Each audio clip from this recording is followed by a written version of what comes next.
أعوذ بالله من الشيطان الرجيم. بسم الله الرحمن الرحيم. بلى من كسب سيئة وأحاطت به خطيئته فأولئك أصحاب النار هم فيها خالدون. والذين آمنوا وعملوا الصالحات أولئك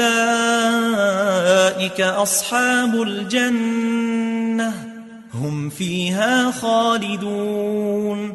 وإذ أخذنا ميثاق بني إسرائيل لا تعبدون إلا الله وبالوالدين إحسانا وذي القربى واليتامى والمساكين وقولوا للناس حسنا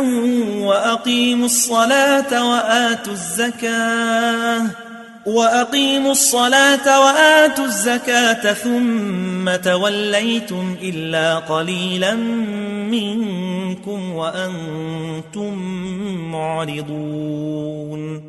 وإذ أخذنا ميثاقكم لا تسفكون دماءكم ولا تخرجون أنفسكم من دياركم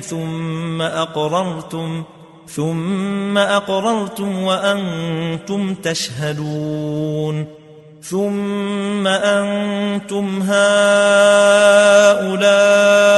تقتلون أنفسكم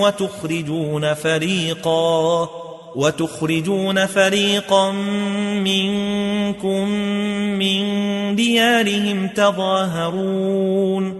تظاهرون عليهم بالإثم والعدوان وإن يأتوكم أسارى تفادوهم وهو محرم عليكم إخراجهم. أفتؤمنون ببعض الكتاب وتكفرون ببعض فما جزاء من يفعل ذلك منكم إلا خزي في الحياة الدنيا ويوم القيامة يردون إلى أشد العذاب وما الله بغافل عما تعملون. أولئك الذين اشتروا الحياة الدنيا بالآخرة فلا يخفف عنهم العذاب ولا هم ينصرون. ولقد آتينا موسى الكتاب وقفينا من بعده بالرسل وآتينا عيسى ابن مريم البينات وأيدناه بروح القدس.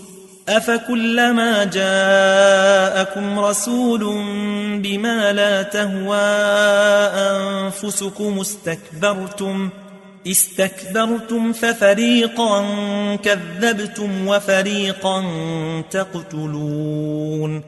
وقالوا قلوبنا غلف بل لعنهم الله بكفرهم فقليلا ما يؤمنون.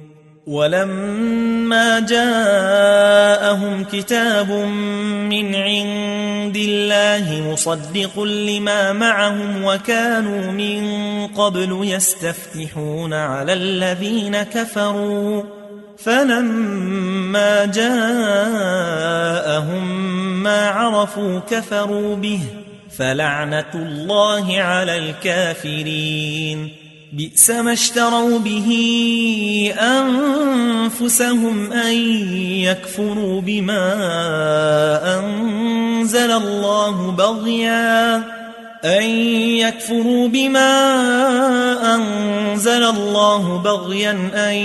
ينزل الله من فضله على من يشاء من عباده فباءوا بغضب على غضب وللكافرين عذاب مهين.